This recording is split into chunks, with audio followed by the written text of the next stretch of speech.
Today, we're going to look at some exercises that will help you to get syncopated rhythms going in your bass playing. Syncopated rhythms are really cool, really fun, and one of the elements that help bass players go from sounding pretty good to sounding really polished and professional and accomplished, especially if you're interested in anything like funk or jazz, where syncopation is an essential ingredient. Let's start off by explaining the concept, and then I'm going to walk you through 3 exercises that will help to get this into your playing. So what's a syncopation? Well, if we have a pulse, which we almost always have in music, 1, 2, 3, 4. If I have a pulse like this, and I ask somebody to clap along, probably the most natural thing they're going to do is they're going to clap on the beat with the pulse. 1, 2, 3, 4, 1, 2, 3, 4, 1, 2, 3, 4. Right? It's pretty intuitive. What's less intuitive, but sometimes really cool, is to emphasize the notes between the beats. 1 and 1, 2, 3, 4, 1, 2, 3, 4. If we count this as eighth notes, 1 and 2 and 3 and 4 and 1 and 2 and 3 and 4 and. I'm playing on the ands, and I'm not playing on any of the numbers. I'm playing on the off beats, I'm not playing on the down beats.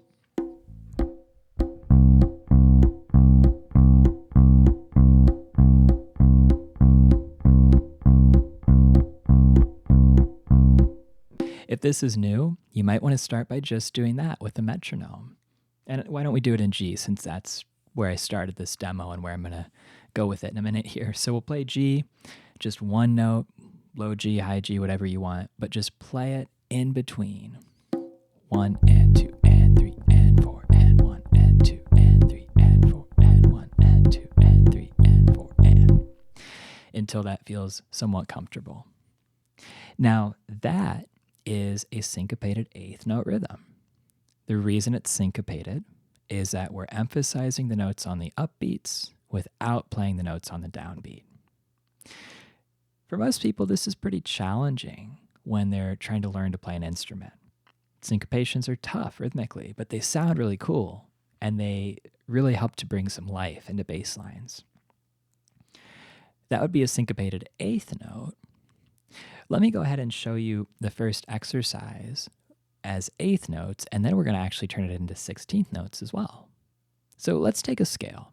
I'm going to demonstrate this with G Mixolydian. G, A, B, C, D, E, F, G. And you can do this ascending and descending. We'll do both in this video. I bet most of the time you practice a scale, you just play it in kind of a straight, fluid way.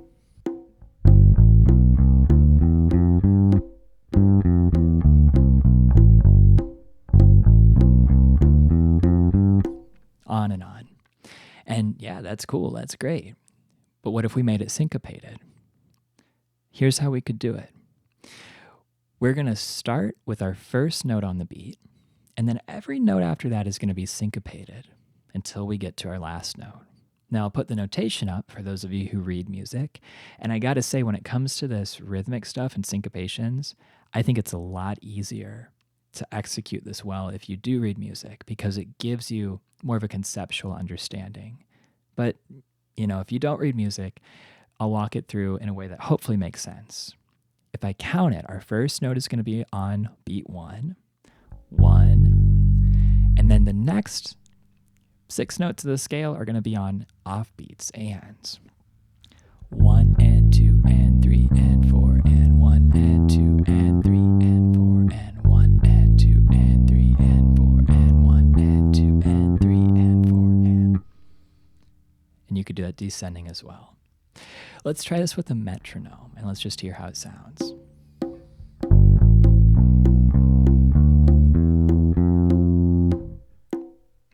Sorry, the metronome disappeared for a second. Technical glitch. Here we go.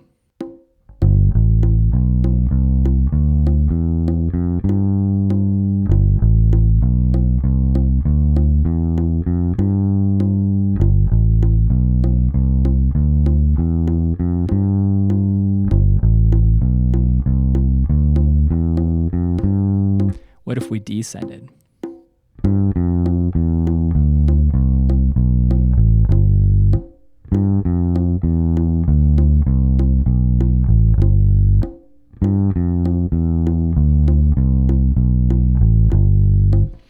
Now there's a quick note. I'm playing all these notes legato, where I'm holding them the whole time. Often with syncopations, it sounds cool to actually play them a little more staccato. That would sound like this.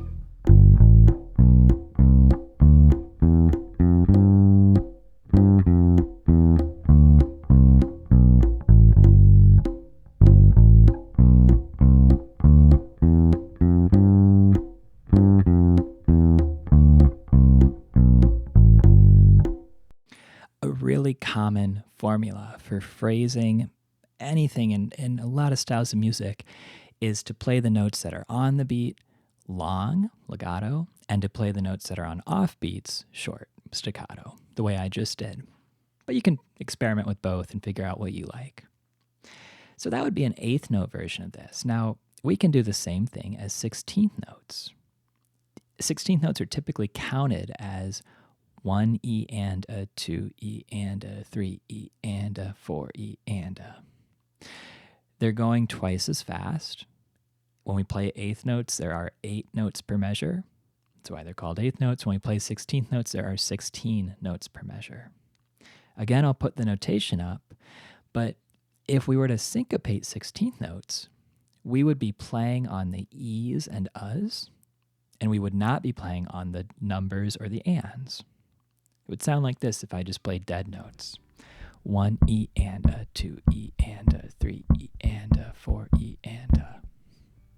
Why don't we try just that with a metronome for a second? And to make this a little bit easier, this usually helps when you're learning it. We'll play 1, the downbeat, and then we'll just play syncopations until the next 1. 1, 2, 3, 4.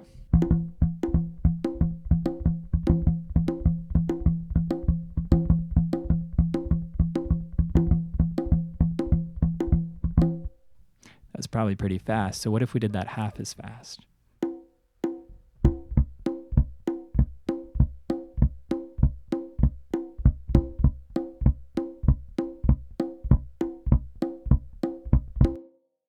You'd probably notice it just sounds like eighth notes, right? Because that's all it is. 16th notes or eighth notes just twice as fast.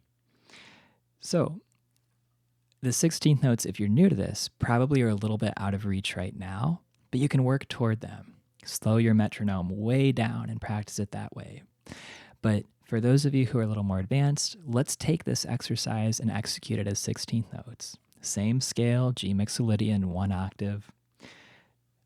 I'll put the notation up, but our low root, if we're ascending, is going to be on beat 1. Then we're going to play everything else syncopated until we get to our high root, which will end up on beat 4.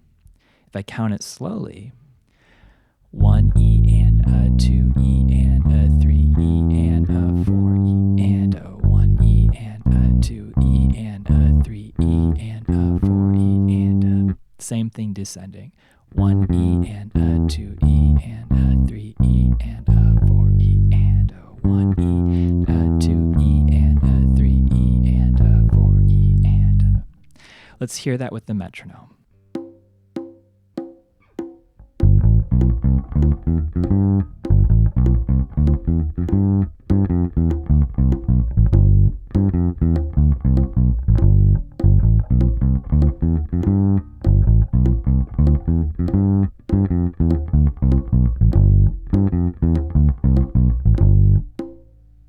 Cool. That's our first exercise.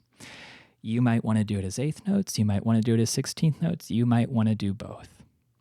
Pick the tempo based on what's accessible to you. It's better to start slow with this stuff, get it solid, and then speed it up, versus trying to start fast where you'll just end up practicing it in a sloppy way. So what's our second exercise? Well, we're going to do the same thing, but instead of a scale, we're going to use arpeggios. Now, you could do this with any arpeggio, and by the way, you could do it with any scale as well, including pentatonic scales. But for this, let's stay with the same key. So I'll do a G7, let's actually add the ninth in as well. So we've got G, B, D, F, A. That's our root, third, fifth, dominant 7, major ninth, and then back down. 9, 7, 5, 3, 1. If we play this most of the time, you probably do it in a straight eighth note kind of way.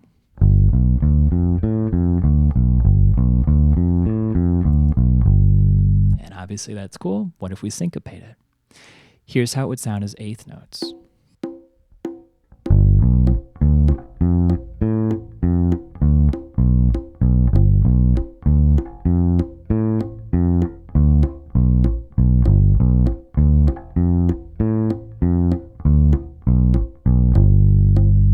For those of you who don't read music, that's 1 and 2 and 3 and 4 and 1 and 2 and 3 and 4 and 1. When we come back down, I'm playing that note B, the third of the chord, twice, just so that it lines up evenly at the start of the next measure.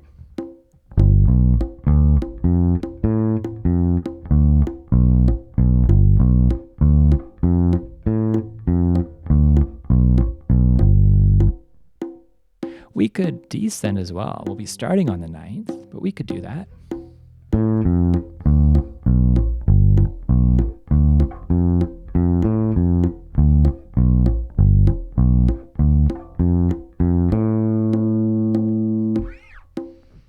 What if this was 16th notes?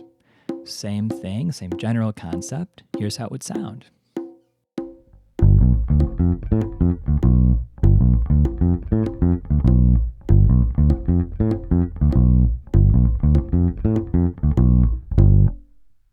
If I do that slowly, 1 E and a 2 E and a 3 E and a 4 E and a 1 E and a 2 E and a 3 E and a 4 E and a... Not repeating any notes this time because it lines up in a measure on its own.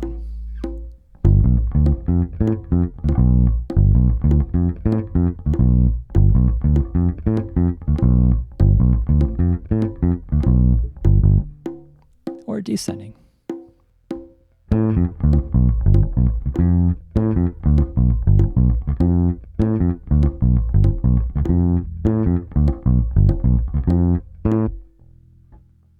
So that's our second exercise, is doing this with arpeggios.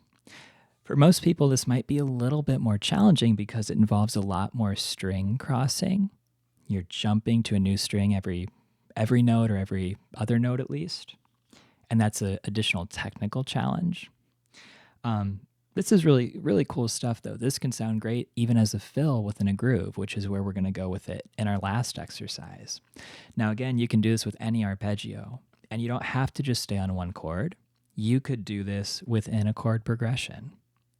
Let's say you had a simple progression that was going from G7, which is what we've been on, to C7.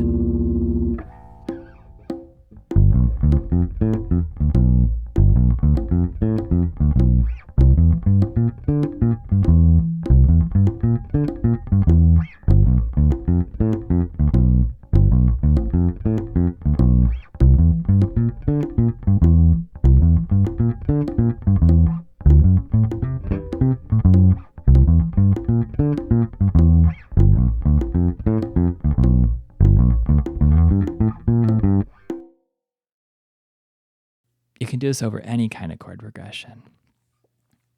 Now, what's our last exercise? Well, we're going to practice incorporating this stuff more into a groove. I mean, that's a groove. You could do that, but that might be not too many styles of music is that really going to fit well. It's a little bit much.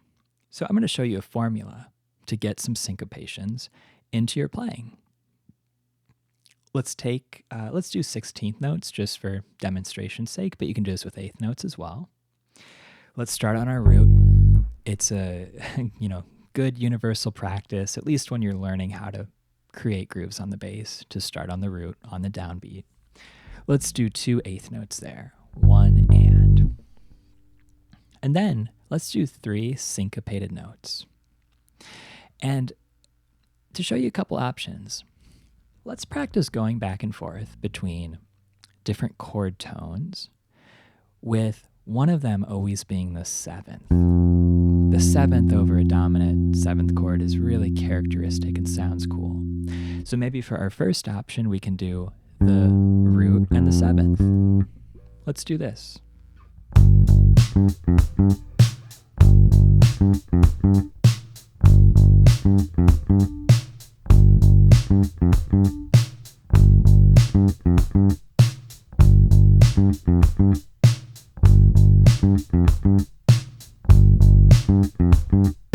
What am I doing? Well, 1 and 2.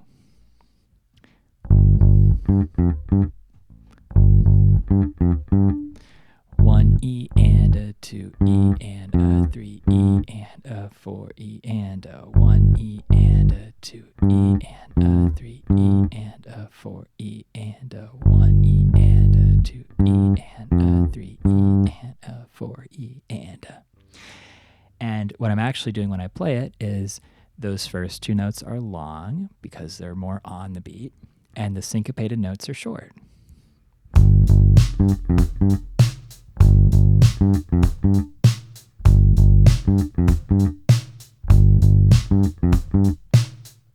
What if we did the same thing, but instead of the root and the 7th, it was the 5th and the 7th?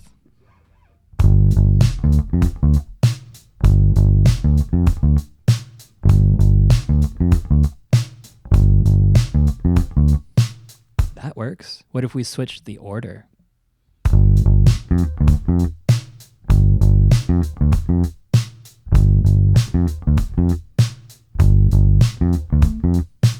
That works too. 3rd and the 7th.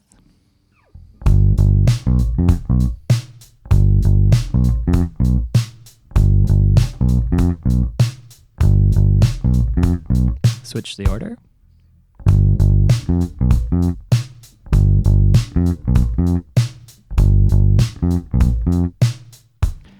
Ninth and the 7th.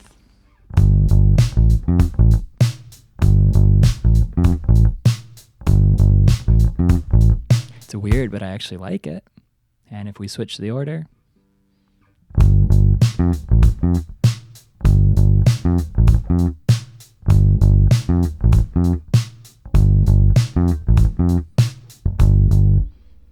So then you can start to take those and you can improvise a bit with it.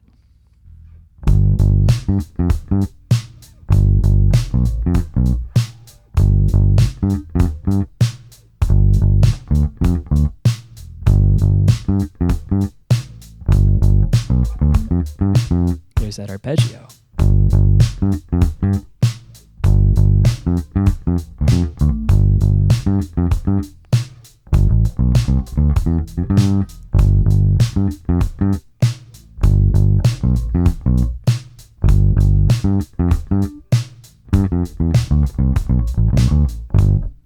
Bringing in the first exercise there. Pretty quickly, that starts to sound like real music. And if you then take that and move it over a chord progression, maybe that same G7 to C7.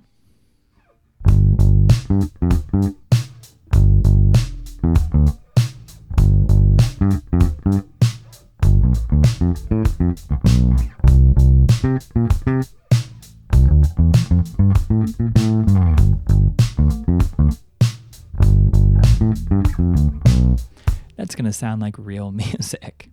Can you believe it?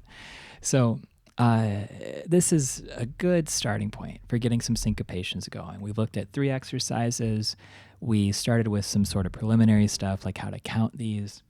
Let me know how this goes. Let me know if you have questions. Again, I got to recommend one more time, if you really want to get serious about incorporating more rhythms into your playing, learn how to read music if you can't already. Even if it's just reading the rhythmic side and not the pitches, because it's going to help you to understand intellectually how rhythms work and what's going on. It's a lot harder to do that unless you really have a lot of aptitude. It's a lot harder to do that without reading music. Not impossible, but harder.